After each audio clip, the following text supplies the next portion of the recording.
నేడు అల్లూరు జిల్లా పాడేరులో సీఎం చంద్రబాబు పర్యటించనున్నారు. ఆదివాసీ దినోత్సవం సందర్భంగా గిరిజనుల కష్టసుఖాలను ఆయన అడిగి తెలుసుకున్నారు. వంజంగి ఆలయాన్ని సందర్శించిన తర్వాత కాఫీ తోటలను పరిశీలించనున్నారు. కాఫీ రైతులతో ఆయన మాట్లాడనున్నారు. ఆ తర్వాత లగనపల్లి బహిరంగ సభలో చంద్రబాబు ప్రసంగించనున్నారు.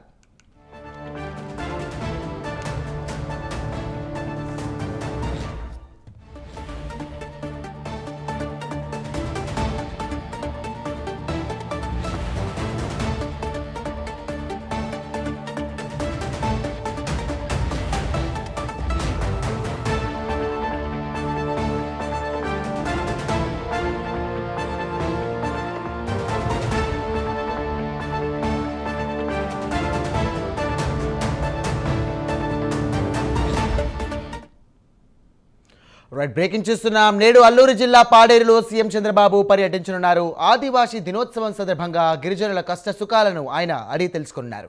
వంజంగి ఆలయాన్ని సందర్శించిన తర్వాత కాఫీ తోటలను ఆయన పరిశీలించనున్నారు. కాఫీ రైతులతో ఆయన మాట్లాడతారు. ఆ తర్వాత లగనపల్లి బహిరంగ సభలో చంద్రబాబు ప్రసంగించనున్నారు. దీనికి సంబంధించి మరిన్ని అప్డేట్ మా కరెస్పాండెంట్ చంద్రశేఖర్ అందిస్తారు. చంద్రశేఖర్ చెప్పండి, ఏర్పాట్లు ఎలా చేశారు? ఈరోజు ఆదివాసీ గిరిజన దినోత్సవం సందర్భంగా ఈ యొక్క పర్యటనకు సంబంధించి ఎలాంటి వివరాలు ఉన్నాయి మీ దగ్గర?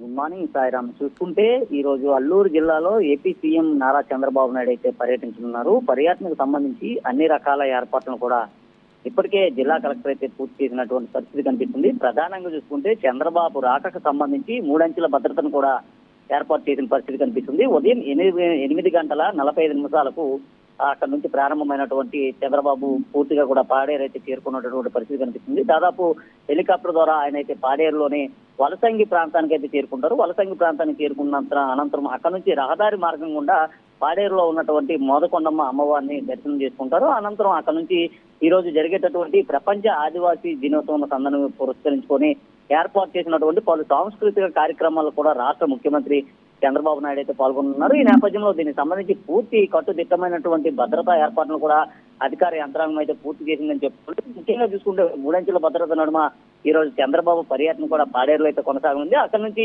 ఏదైతే అమ్మవారి దర్శనం అనంతరం కూడా అక్కడ నుంచి వంజంగి ప్రాంతానికి వెళ్ళినటువంటి చంద్రబాబు అక్కడ ఉన్నటువంటి కాఫీ తోటలన్నింటినీ కూడా సందర్శిస్తారు. కాఫీ తోటలను సందర్శించిన అనంతరం కూడా కొంతసేపు అక్కడ ఉన్నటువంటి గిరిజనులతో మాటామంతి కార్యక్రమం నిర్వహించి అనంతరం గిరిజన ప్రాంతాల్లో కూడా పర్యటించనున్నారు. గిరిజన ప్రాంతాలకు సంబంధించినటువంటి ఇళ్లు ఏవైతే ఉన్నాయో ఇళ్లన్నింటినీ కూడా ఆయన పరిశీలించనున్నారు. అలాగే అక్కడ ఉన్నటువంటి వాతావరణం కానీ ఇతర పరిస్థితుల పైన కూడా గిరిజనులతో అయితే దాదాపు 45 నిమిషాల పాటు కూడా రాష్ట్ర ముఖ్యమంత్రి చంద్రబాబు నాయుడు అయితే మాటామంత్రి కార్యక్రమాన్ని కూడా నిర్వహించనున్నారు. అనంతరం అక్కడ నుంచి ఏదైతే వలసంగి ప్రాంతంలో ఏర్పాటు చేసినటువంటి ప్రజావేదిక సభ ఏదైతే ఉందో ప్రజావేదిక సభకు వద్దకు వెళ్లి అక్కడ నుంచి ఆ గిరిజనులను ఉద్దేశించి కూడా పలు ముఖ్యమైనటువంటి మాటలు కూడా మాట్లాడనున్న పరిస్థితి కనిపిస్తుంది. అలాగే అక్కడ ఏర్పాటు చేసినటువంటి పలు కార్యక్రమాలకు కూడా ఈ రోజు అయితే శంకుస్థాపన కార్యక్రమాన్ని కూడా చంద్రబాబు అయితే చేయనున్నారు. అనంతరం అక్కడ నుంచి మధ్యాహ్నం 1 గంట ప్రాంతం నుంచి 2 గంటల ప్రాంతం వరకు కూడా జరిగేటటువంటి కార్యకర్తలు ముఖ్య నాయకుల సమావేశం కూడా రాష్ట్ర ముఖ్యమంత్రి అయితే పాల్గొనున్నారు. రాష్ట్ర ముఖ్యమంత్రి అక్కడ నుంచి నేరుగా కూడా మరలా వలసంగి అయితే వెళ్లి వలసంగి నుంచి కూడా